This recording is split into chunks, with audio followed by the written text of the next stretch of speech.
Assalamualaikum warahmatullahi wabarakatuh. Saya Murni Dwi Astuti, calon guru penggerak Angkatan 8 dari SMA Negeri 1 Wonosari, Kabupaten Gunung Kidul, Daerah Istimewa Yogyakarta.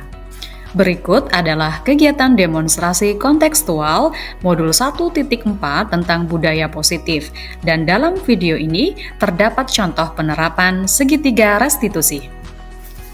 Segitiga restitusi adalah suatu proses dialog yang dijalankan guru atau orang tua agar dapat menghasilkan murid yang mandiri dan bertanggung jawab.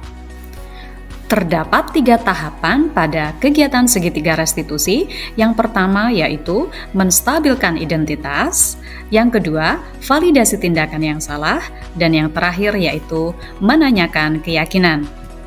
Langkah yang pertama yaitu menstabilkan identitas. Langkah ini dilakukan berdasarkan prinsip membuat kesalahan adalah bagian dari proses pembelajaran. Kemudian menggeser identitas gagal ke identitas sukses. Tahapan yang kedua yaitu validasi tindakan yang salah. Tindakan ini dilakukan berdasarkan prinsip setiap perilaku berupaya memenuhi suatu kebutuhan tertentu. Guru akan bergeser dari pemikiran stimulus respon menjadi proaktif.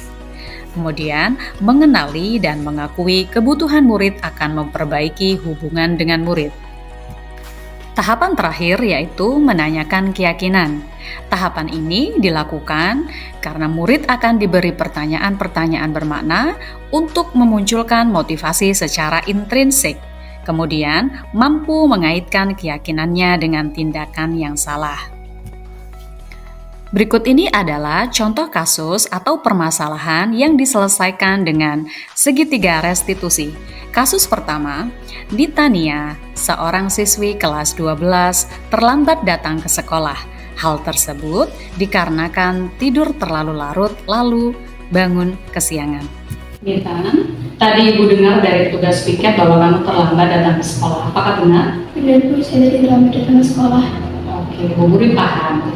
Pagi hari adalah waktu yang paling sibuk untuk kita. Kadang kita akan terburu-buru karena harus melakukan banyak hal terlebih dahulu dan diburu-buru oleh waktu. Kalau boleh tahu, jam berapa kamu sampai ke sekolah, Nita? Jam 7.15 Bu. Baik, lalu apa yang menyebabkan kamu terlambat datang ke sekolah? Saya tadi telat bangun Bu, saya bangun pukul 6:30, lalu saya terburu-buru sekali. Dan itu dikarenakan karena saya tidur terlalu larut. Ya, baik Nita. Dari tindakan kamu tadi, apakah itu sesuai dengan kesepakatan kelas kita? Tidak Bu. Menurutmu, keyakinan kelas apa yang sudah kamu langgar, Nita? Kedisiplinan karena saya sudah tidak online. Ya, betul sekali. Kemudian menurutmu, apakah menerapkan kedisiplinan itu perlu, penting? Penting Bu. Baik, kalau menurutmu penting, apakah yang akan kamu lakukan?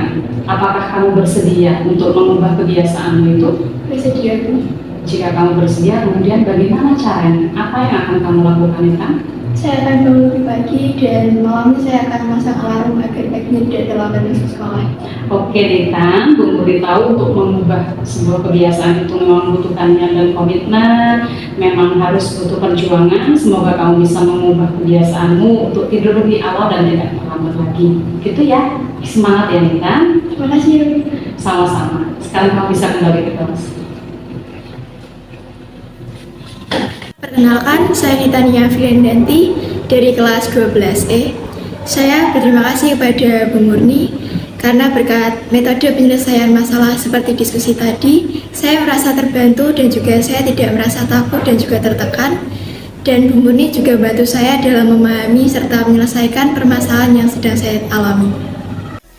Kasus kedua, Ayla, seorang siswi kelas 12 belum mengumpulkan tugas sesuai tenggat waktu yang telah disepakati bersama dengan guru pengampu. Guru tersebut meminta wali kelas untuk menyelesaikan masalah tersebut. Ayla, Ibu mendapat laporan dari Pak Tori Widodo bahwa kamu belum mengumpulkan tugas bahasa Jawa. Apakah benar?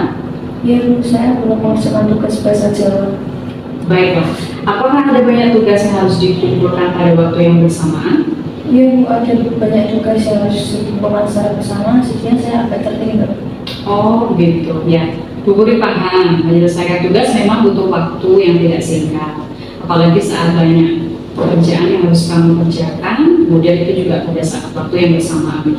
Kalau boleh tahu, Ayla, ada mata pelajaran lain tidak yang belum kamu kerjakan tugasnya? Iya, ada Bu, bahasa Inggris tingkat lanjut. Oh begitu, lalu kira-kira apa yang menyebabkan kamu terlambat mengumpulkan tugas itu? Selain karena tugasnya datang bersamaan, saya juga terbiasa menunda waktu pengerjaan, jadinya menumpuk di akhir begini. Baik, nah coba dari tindakan yang sudah kamu lakukan tadi, kira-kira itu sesuai atau tidak dengan kesepakatan atau keyakinan kelas kita? Tidak sesuai. Apa yang sudah kamu langgar dari keyakinan kelas kita, Ayla? Tanggung jawab. Tanggung jawab.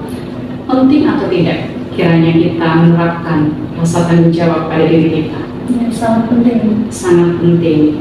Nah kalau sangat penting, kira-kira bagaimana cara mengubahmu untuk tidak terlambat lagi mengumpulkan tugas? Yang pertama, saya akan mengerjakan tugas pada hari itu juga. Lalu saya akan bertanya kepada guru atau teman jika kebingungan. Oke, Ayla.